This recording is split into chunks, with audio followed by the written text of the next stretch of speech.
É sempre bom lembrar as diretrizes desse estudo bíblico, principalmente se tem alguém que talvez está assistindo pela primeira vez, para saber quais são as diretrizes confiáveis para que se interprete a Bíblia e se tire realmente uma doutrina dali.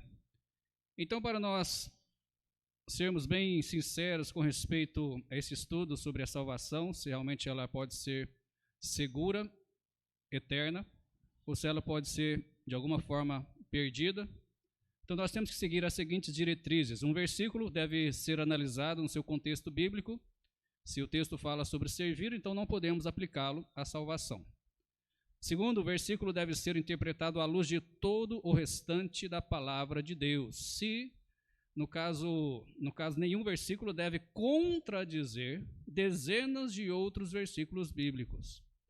E, em terceiro lugar, uma doutrina sempre deve ser baseada no todo que a Bíblia ensina sobre aquele assunto. Dito as diretrizes, lembrando aí que nós já passamos por João 10, 27 ao 29, Efésios 2, 8 a 10, Romanos 8, 29 a 30, Romanos 5, 6 a 11, Romanos 8, versículo 9, Romanos 8, versículo 28 ao 30, 1 Coríntios capítulo 12, versículo 12 ao 13, 2 Timóteo 1, versículo 12, também 4, versículo 18, João 3, 16, 1 João capítulo 5, versículo 13, e estamos atualmente já a quarta mensagem, a quarto estudo sobre o tema específico, o mesmo tema, que é crentes nominais ou crentes verdadeiros. Crentes nominais ou crentes verdadeiros.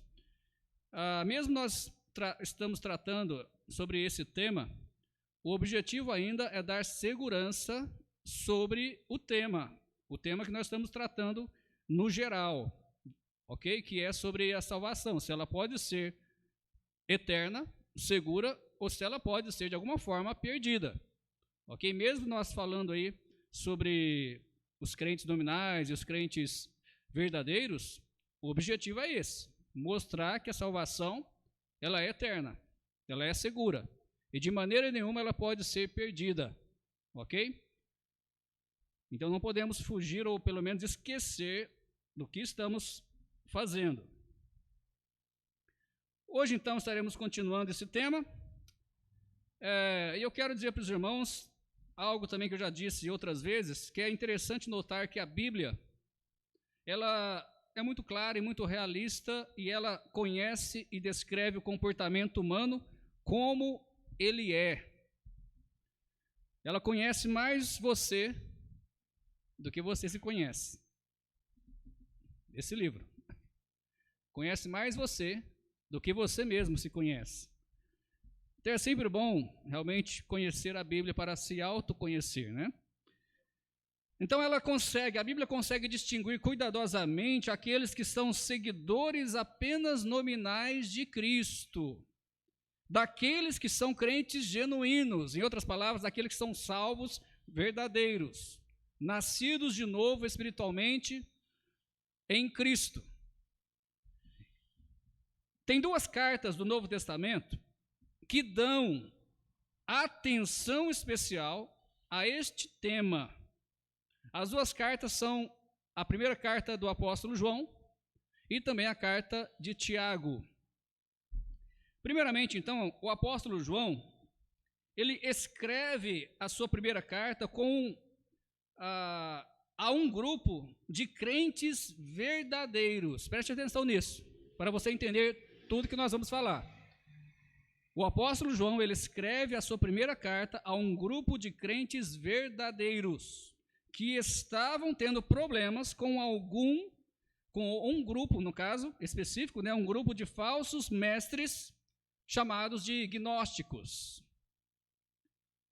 Agora, o que esses gnósticos criam? Para você entender, então, como que o apóstolo João precisava tratar o assunto. Esses gnósticos, eles criam, na realidade, eles criam algumas coisas, mas eles basicamente fingiam ser cristãos. Eram arrogantes, eram muito arrogantes, esses gnósticos. Este problema, infelizmente, foi crescendo ao ponto deles até afirmarem que tinham um conhecimento especial, vindo de Deus. Em outras palavras, eles se sentiam mais espirituais, mais avançados do que os outros crentes comuns, simples, os soldados rasos, vamos dizer assim, né? Eles se achavam melhores, superiores, conhecimento melhor, conhecimento maior, mais espirituais. Parece algumas igrejas, não é verdade? Só porque tem uma bagunça no culto, né, uma gritaria, falando línguas que ninguém entende, se acham superiores às outras igrejas que não têm essa bagunçaiada, né? Essas bagunças no meio do culto. Mas, então eles eram desse jeito, os gnósticos. Só que além disso, eles negavam a divindade de Cristo. Eles negavam que Jesus era Deus, em outras palavras. E eles viviam em imoralidade. Ou seja, eles achavam que podia ir à igreja, né? Podia ir lá dizer, eu sou salvo, eu sou cristão, eu sou de Cristo, e depois quando sair da porta para fora, alegria, né? Vamos aproveitar a vida, que a vida é curta. Em outras palavras, né? Eles desprezavam, então, os demais crentes, já falei por quê, né? Se sentiam superiores, então desprezavam os demais crentes, e ainda afirmavam que não tenham pecado. Talvez até tinha audácia, né, dizer, né? Quem acha pecado em mim, né? Talvez eles se sentiam como Cristo, talvez, né? Perfeitos. Então eles diziam que não tinham pecado. Por isso, então, o apóstolo João escreve essa primeira carta para mostrar que havia uma grande diferença entre esses gnósticos, falsos cristãos, que estavam no meio da igreja, se reunindo com a igreja. Então, para mostrar a diferença destes com os crentes verdadeiros. Vejamos então essas distinções em 1 João. Vamos ver, nós não temos tempo para analisar toda a carta, né? Mas vamos aí dar uma boa olhada em alguns textos. Então, primeiramente, 1 João, capítulo 1. Podemos abrir as Bíblias lá. Primeira carta do apóstolo João, capítulo 1. E nós vamos começar aí no versículo 5.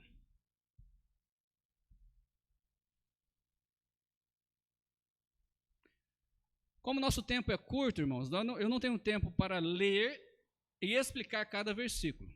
Então eu vou explicando já cada versículo e você vai lendo juntamente comigo. Ok? Você vai analisando e vai olhando se realmente isso é verdade, né? Se realmente eu estou dentro aí do versículo e realmente falando o que o versículo diz. Então aqui ele vai mostrar basicamente aí algumas distinções. Eu vou explicar também, depois de explicar cada versículo, no final também a gente vai falar um pouquinho mais. Então nós vamos de 1 João capítulo 1, versículo 5, até o capítulo 2, versículo 11. Eu vou explicar versículo por versículo.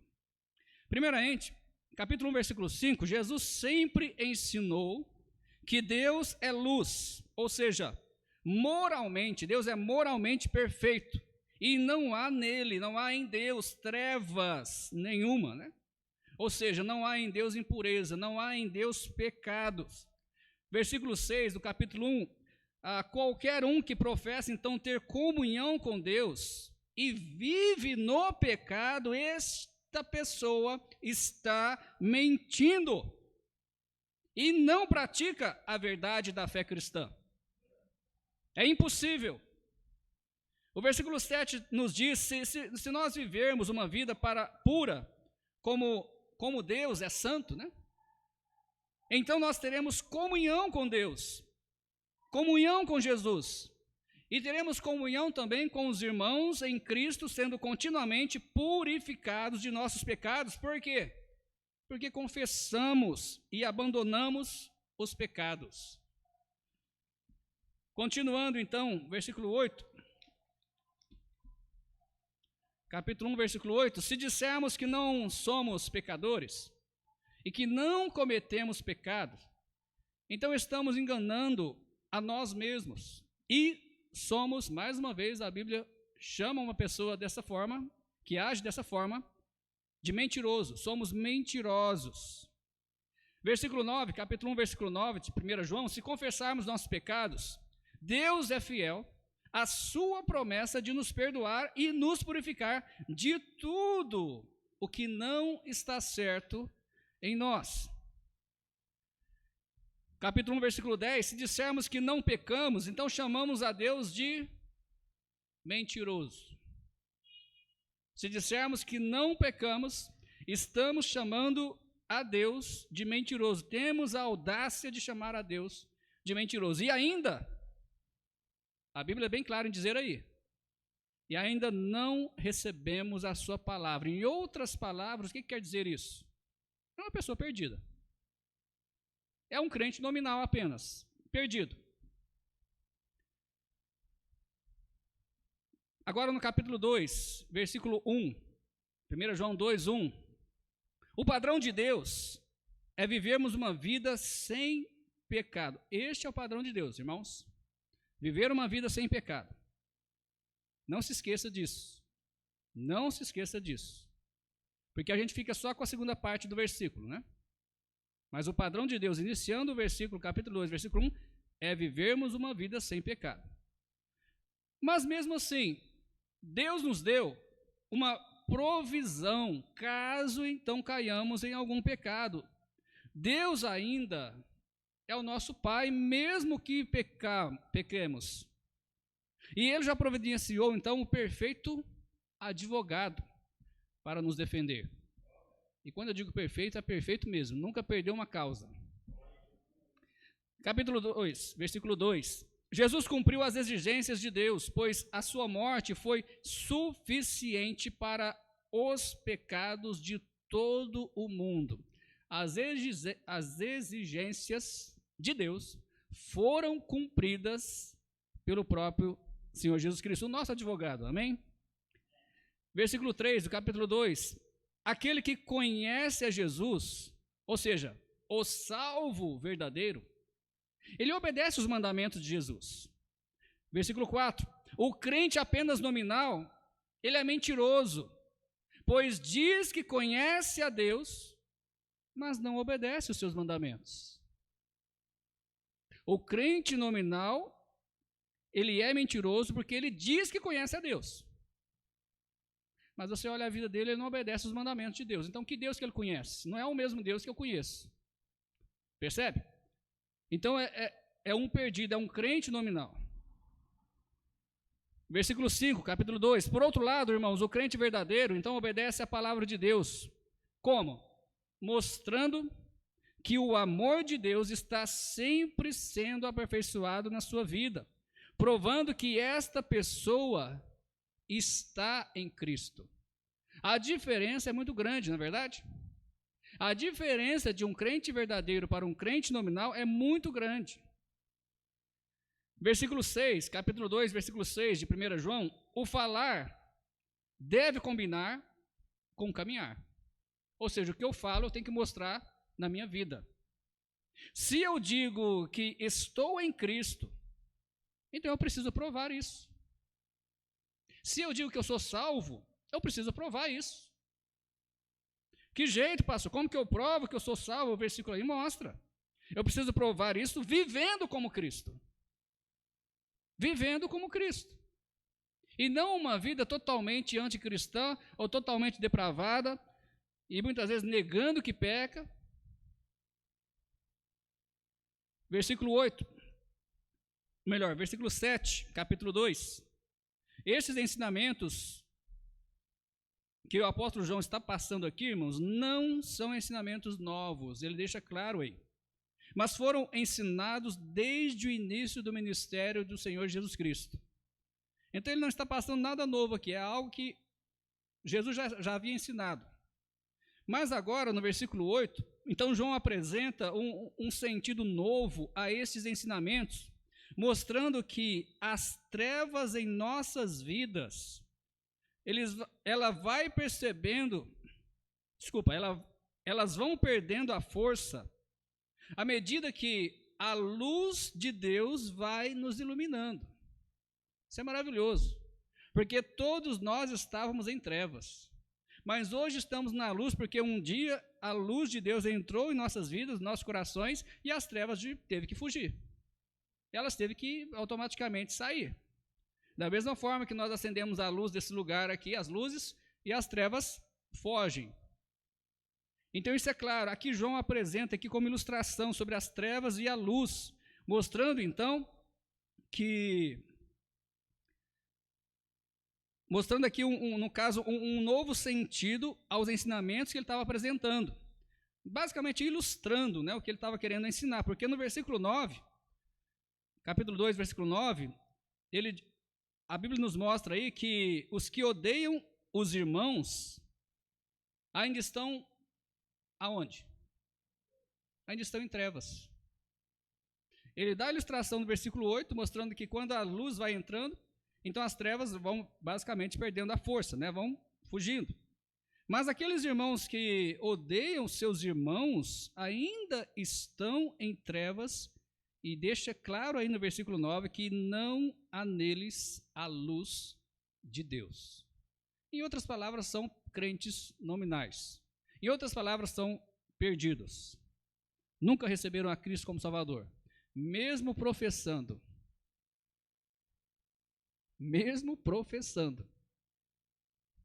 Isso é muito forte.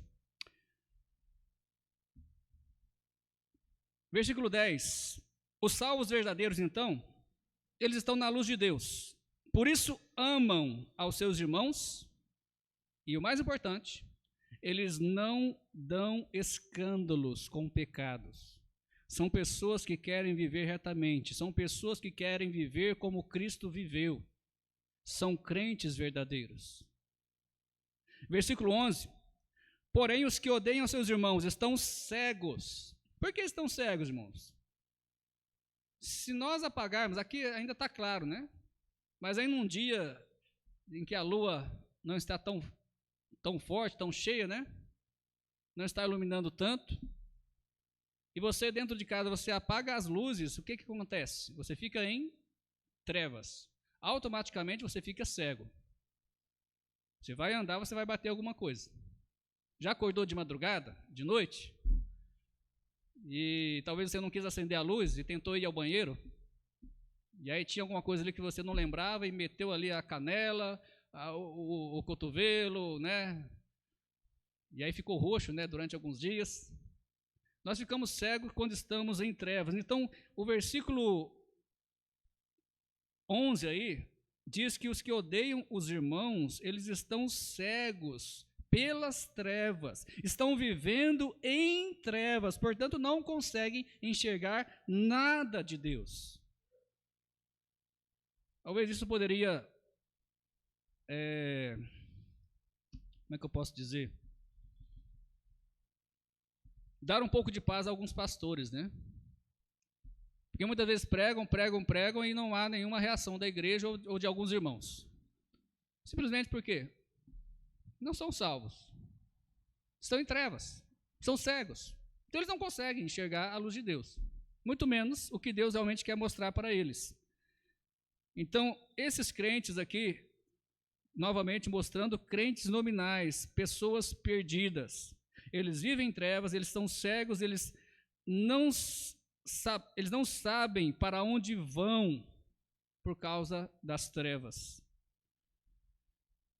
Então, essa primeira parte dos versículos aí, os irmãos puderam perceber que a maioria desses versos fazem uma distinção muito grande. Nós vemos uma diferença muito grande entre os crentes verdadeiros e os crentes nominais, ok? E veja que várias vezes a Bíblia falou aí, né, se não me engano, acho que 3 vezes, aquele que diz. Lembra que eu falei, mesmo professando? Aquele que diz. Eu recebi Jesus já. Sabe até a data. Eu fui lá, eu orei, recebi Jesus. Sou salvo. Aquele que diz. Mas vive em trevas, odeia os irmãos, não obedece os mandamentos. É crente nominal. Porque, como eu disse, agora não vou lembrar o versículo, né? Quem é salvo tem que provar que é, vivendo como Cristo viveu. Tá interessante isso, né? Você tem que provar que é salvo. Interessante, não é verdade? Eu sei que isso não tem nenhuma diferença para nós, porque eu não tenho poder nenhum sobre a vida de ninguém, nem para dizer que é salvo, nem para dizer que não é, e muito menos para mandar alguém para o inferno ou para mandar para o céu. Então, para nós não faz diferença nenhuma, mas talvez faz para a própria pessoa,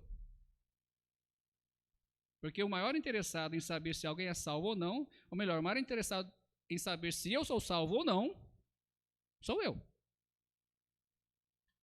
Então, se você é salvo, prova para si mesmo. Aí ficou melhor, né? Prova para si mesmo. Ou pelo menos olha para a sua vida e veja as provas de salvo. Porque se não tiver, o altar está aqui, ó. Vem, joelha, receba Cristo e nasça de novo.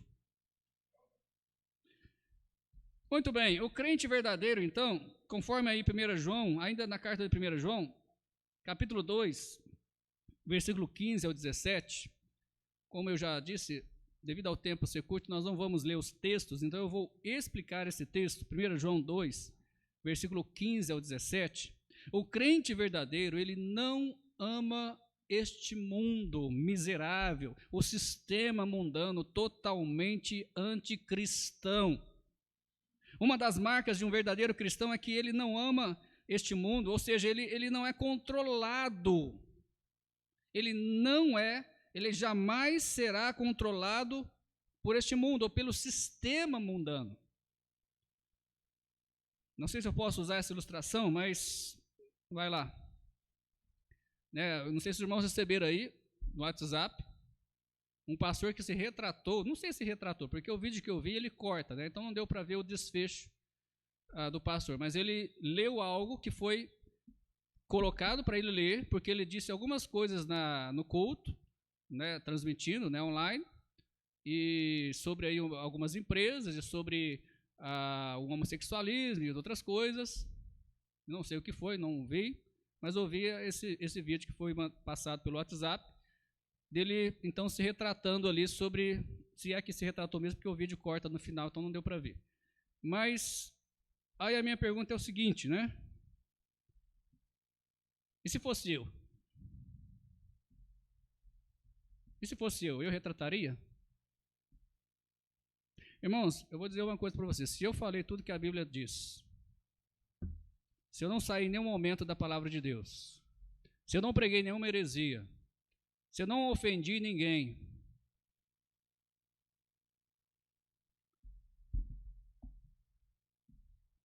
se precisar, pode arrumar um lugarzinho lá na cadeia de Araguari que a gente vai para lá, não tem problema não.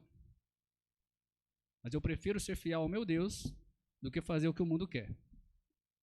De maneira nenhuma você vai ver esse pastor aqui retratando algo de que ele pregou na Bíblia. Se eu errei, se não é bíblico, tudo bem, aí eu peço perdão. Mas se é bíblico, se é a vontade de Deus, está claramente explícito na Bíblia, pode arrumar um lugarzinho lá para mim, que estamos indo para lá. Porque não vai haver retratação aqui não. O Tamara até disse, né, é até perigoso ficar transmitindo. Realmente é perigoso. Mas os tempos estão caminhando para isso mesmo. Os tempos estão caminhando para isso mesmo.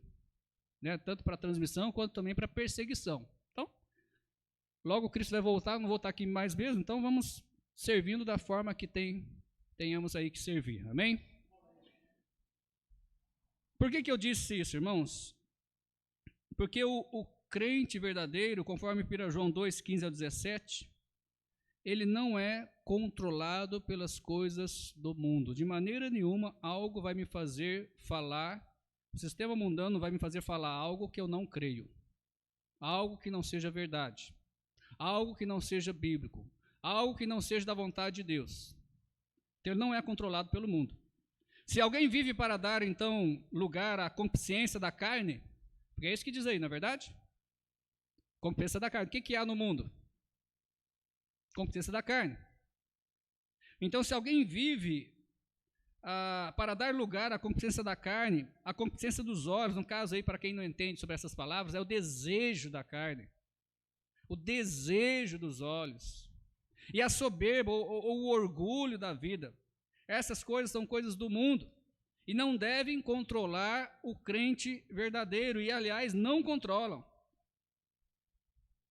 Se uma pessoa dá lugar a essas coisas do mundo, não consegue ao mesmo tempo amar ao Pai. Apenas os que vivem para fazer a vontade de Deus permanecerão para sempre. Este texto, irmãos, este texto não apoia a salvação condicional, como alguns pensam, mas apenas mostra a diferença, ou seja, o contraste entre aqueles que amam o mundo e aqueles que amam a Deus. Ou seja, entre o salvo verdadeiro e o crente nominal, ou no caso, o perdido, que é a mesma coisa de crente nominal. Apenas estamos chamando de crente nominal porque esses perdidos estão dentro das igrejas evangélicas, professando que são cristãs, professando que seguem a Cristo. Mas como temos visto aqui, nesta igreja, o apóstolo João escreveu, ele diz que há uma grande diferença do crente verdadeiro para o crente nominal. Então, o crente verdadeiro, ele prova que é crente. Depois, no capítulo 2, versículo 29, até o capítulo 3, versículo 9, nós vemos aí que a Bíblia basicamente faz um jogo de palavras, né? A carta aí do apóstolo João, a primeira carta, ele faz um jogo de palavras, mostrando que os filhos são a imagem e semelhança de seus pais. Aliás, isso é uma regra, né, um fato da vida natural. Ou seja, as crianças nascem segundo a imagem e semelhança dos seus pais. Não é verdade? Seu filho provavelmente tem um olho parecido com o seu, provavelmente tem o cabelo parecido, ou talvez o mesmo cabelo, né, que você tem, né, a mesma cor. Isso é uma regra. Eu sei que muitas vezes isso pode até mudar um pouco, porque muitas vezes pega a criança, pega genes, né, de algum avô, bisavô, tataravô, mas na maioria das vezes você vê que a pessoa parece, o filho parece com o pai, né, a filha parece com o pai, parece com a mãe. Graças a Deus parece mais com a mãe, né, do que com o pai, a filha, né. 1 João 2, versículo 29, até o capítulo 3, versículo 9. Eu vou novamente, irmãos, explicar aí, né. Então, como eu disse, é um fato natural. Assim também acontece na vida espiritual. É o que esse texto vai nos mostrar. Ou seja, como o pai é justo, os filhos também praticarão a justiça. Como o pai, ou seja, como Deus é justo, os filhos também praticarão a justiça. Seus filhos são aqueles, os filhos de Deus são aqueles que nasceram de Deus. Seu filho, né, eu não vou aqui explicar claramente, mas eu posso dizer que seu filho nasceu de você. Das mulheres, literalmente, né? Mas mesmo dos homens, nasceu de você. Você contribuiu ali com os seus genes, né, a sua semente. Os que são salvos verdadeiros, irmãos, eles têm a semente de Deus. Eles nasceram de Deus. São crentes, ou melhor, são filhos genuínos. Não são bastardos. Olha o que diz no verso 2, 29. Verso 2, 29. Deixa eu ler para os irmãos esse versículo. Se sabeis que ele é justo, sabeis que todo aquele que pratica a justiça é nascido dele. Nascido de quem? De Deus. É por isso que o mundo, irmãos, não nos reconhece e nem aprecia quem nós somos. O cristianismo é muitas vezes ridicularizado, é muitas vezes blasfemado a palavra de Deus, é muitas vezes realmente ridicularizado as doutrinas bíblicas, uma vida de santidade, uma vida em família. O tradicionalismo que veio da Bíblia é ridicularizado por quê? Porque o mundo não conhece a Deus, não reconhece nem conhece a Deus. Então também não vai reconhecer os seus filhos. Da mesma forma que eles não reconheceram o próprio Filho de Deus, né? Jesus Cristo. A Bíblia aqui nos dá segurança de que nós, ou seja, os salvos verdadeiros, seremos transformados à semelhança de Cristo. Embora o crente verdadeiro ainda peque, não vive mais sob o domínio do pecado. O crente verdadeiro também peca, mas ele não vive sob o domínio do pecado. Seu estilo de vida não é mais pecaminoso. Ele não tem mais o hábito de pecar, mas se esforça para praticar a justiça, para fugir do pecado, para manter uma vida santa e agradável a Deus. É muito diferente daqueles que não são filhos de Deus. Eles não têm nenhum problema com o pecado. E muitas vezes, como nós já falamos sobre os gnósticos, eles negam que pecam. Este pastor aqui já falou algumas vezes no passado que nós muitas vezes acostumamos com alguns pecados, alguns tipos de pecado, que para nós já não é mais pecado. Ah, pastor, todo mundo faz. Ah, pastor, os tempos hoje mudaram. Ah, pastor, não tem mais como viver dessa forma, pastor. Dão inúmeras desculpas, de forma que alguns pecados, para alguns crentes, já não são mais pecados. E realmente eu arrisco a dizer que muitos desses, para não dizer todos, não sei, são crentes nominais, porque não tem nenhum temor por quebrar a lei de Deus. Não tem nenhum temor. Como eu já disse outras vezes, eu sou dono do meu nariz, eu faço o que eu quero, ninguém tem nada a ver com isso, pastor não tem nada a ver com a minha vida. Então eu costumo, realmente, eu tenho medo de que alguns desses possam ser crentes nominais. Ou seja, perdidos, né? Professam crentes, mas são perdidos. Vamos para a carta de Tiago, então, rapidamente, né? Temos aí a carta de Tiago é menor, pelo menos aqui, né? O que nós vamos trazer. Então, para a gente entender bem, irmãos, a primeira carta de João, basicamente ele escreveu aos crentes verdadeiros, mostrando a diferença dos crentes verdadeiros para com os crentes nominais, no caso, aqueles gnósticos, que estavam semeando aquelas falsas doutrinas que eu já falei para os irmãos no início da mensagem.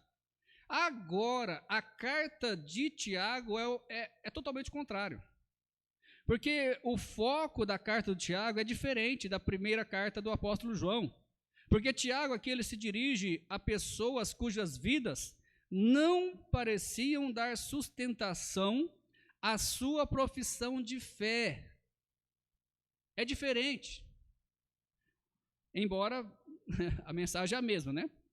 Por isso, então, Tiago, o que ele faz? Ele admoesta esses irmãos mostrando que as boas obras eram necessárias para demonstrar a afirmação de que eram cristãos.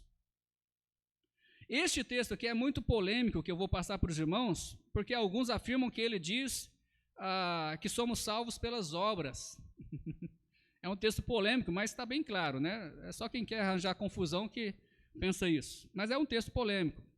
Ou pelo menos, né, não, alguns nem falam que é salvo pelas obras, talvez que parcialmente pelas obras, salvo parcialmente pelas obras. Pois eles afirmam que a nossa salvação é preservada pelas obras. É outro erro doutrinário, né? Salvação é pela graça. E a preservação é de Deus. Não é eu que preservo a minha salvação. E muito menos pelas obras. Isso é bem claro na Bíblia. Então vejamos como então esse texto mostra a diferença entre o crente verdadeiro do crente nominal. No caso aí o texto é Tiago capítulo 2. Do versículo 14 ao versículo 26. Tiago capítulo 2, versículo 14 ao versículo 26. Eu vou fazer como eu fiz na carta de 1 João, eu vou explicar cada versículo e os irmãos vão acompanhando comigo. O versículo 14, né, capítulo 2, versículo 14 de Tiago, o verso não diz que este homem tem fé. O versículo não diz que este homem que a Bíblia está apresentando aí tem fé. Mas o que acontece? Quem diz? O próprio homem. Não é a Bíblia que diz que ele tem fé, não é Deus que diz que ele tem fé, mas é ele mesmo que diz. Não é verdade? No texto aí. Então ele próprio diz que tem fé, uma fé apenas de ouvir falar. Mas esta pessoa nunca houve mudança em sua vida. As obras aqui não são uma condição para continuar a ser salvo, no versículo 14. Mas é uma evidência daquele que é salvo verdadeiro, daquele que se arrependeu de seus pecados, daquele que realmente confiou em Cristo como seu único e suficiente Salvador pessoal, e não somente professou uma fé. E não somente professou, eu sou crente, eu sigo a Cristo. Não. Houve uma mudança, houve uma transformação. Irmãos, ainda no versículo 14, Cristo faz a diferença quando entra na vida de alguém. Isso é uma regra irrevogável. Cristo sempre, é impossível Jesus entrar na vida de alguém e não fazer mudança. É impossível. Então ele faz a diferença toda vez que ele entra na vida de alguém. Versículo 15 ao versículo 17, Tiago 2, 15 ao 17, aqui nós vemos aí uma ilustração enfatizando aí a inutilidade das palavras sem os atos. Assim, é uma fé apenas de palavras que não resulta no fruto da vida eterna. Como a Bíblia chama essa fé? Uma fé morta. Uma fé que só está na cabeça da pessoa, né? Versículo 18, Tiago aí mostra, capítulo 2, versículo 18, mostra um crente verdadeiro desafiando, no caso aí, um crente nominal. É o crente verdadeiro desafiando o crente nominal. Dizendo o que para ele, né? Para ele demonstrar a sua fé sem as obras. Ou seja, sem as obras correspondentes, né? Então o crente verdadeiro chega no crente nominal, mostra a sua fé para mim, sem as suas obras. É possível, irmãos? De maneira nenhuma, isso é impossível. Pois são as obras que revelam a existência de uma fé genuína, irmãos. Em outras palavras, conforme nós falamos várias vezes, a pessoa prova, ela não está assim vivendo para provar, mas ela automaticamente, naturalmente, ela prova que é salva, através das obras. Então, é uma evidência clara de alguém que é salvo, que tem uma fé genuína. Por isso, então, aí no mesmo versículo, né, versículo 18, Tiago 2,18, o crente verdadeiro, ele pode dizer com razão, o que ele diz aí? O crente verdadeiro: eu te mostrarei minha fé. De que forma que ele mostrará? Pelas minhas obras. Versículo 19, uma fé intelectual acredita em fatos óbvios e não é suficiente, porque até os demônios fazem os mesmos. Aqui no versículo 19 é apresentada uma fé intelectual. Você crê em Deus? Legal, muito bom, palmas para você, mas os demônios também crê. E pergunta, os demônios são salvos? Os demônios seguem a Cristo? Os demônios obedecem os mandamentos de Deus? Esses são os crentes nominais. Eles sabem que existe um Deus, eles creem em Deus, eles sabem que Jesus veio, eles sabem que Jesus morreu pelos seus pecados, mas nunca nasceram de novo. É uma fé intelectual apenas. Uma história bonita. Que coisa legal esse Jesus, né?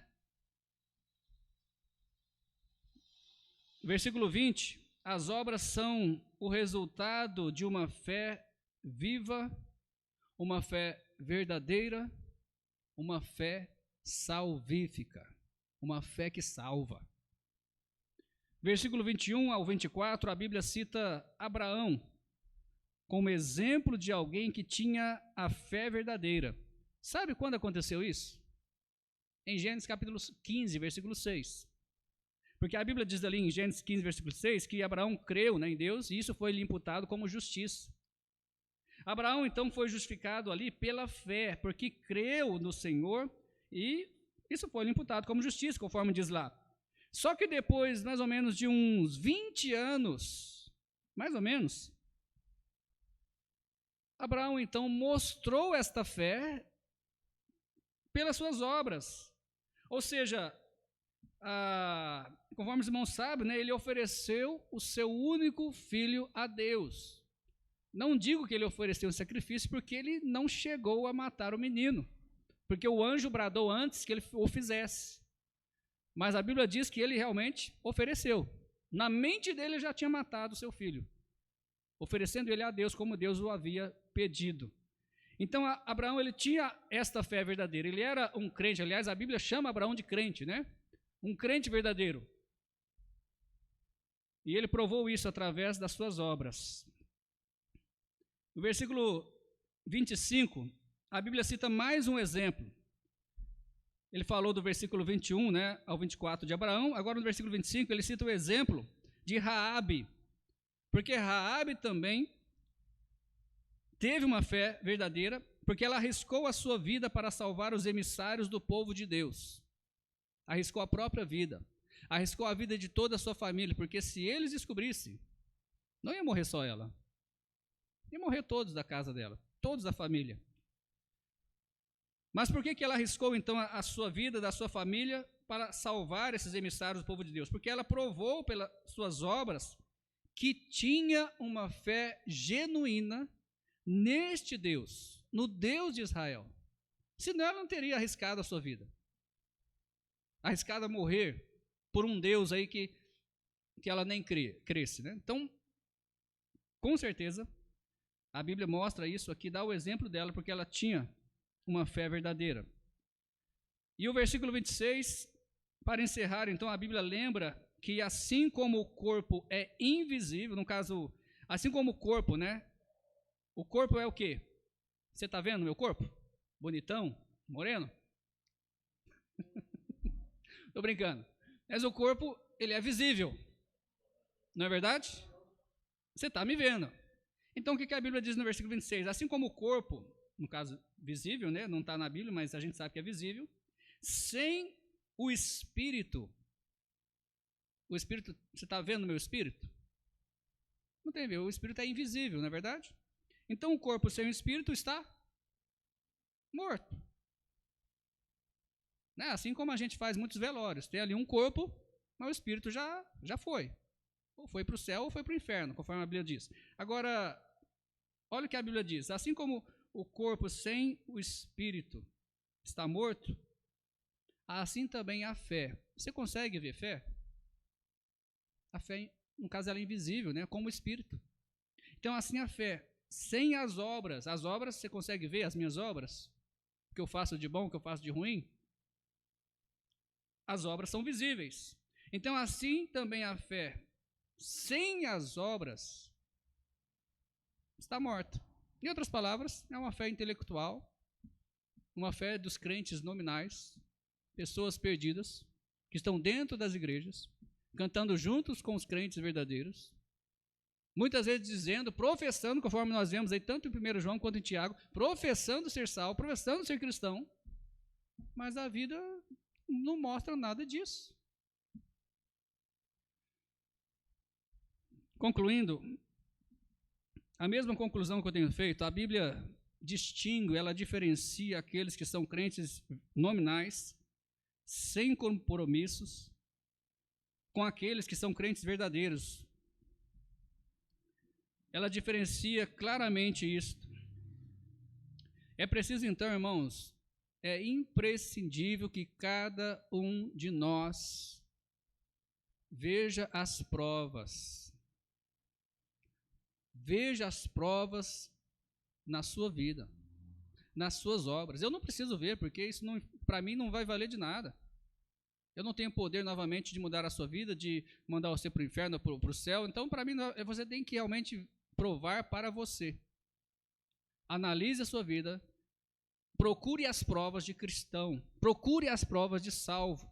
Procure as provas realmente que você é um crente verdadeiro e não apenas um crente nominal, alguém que professa, mas a vida, infelizmente, está totalmente fora dos trilhos de Deus, totalmente contrário aos mandamentos e à vontade de Deus. Oremos. Pai, obrigado mais uma vez pelo estudo.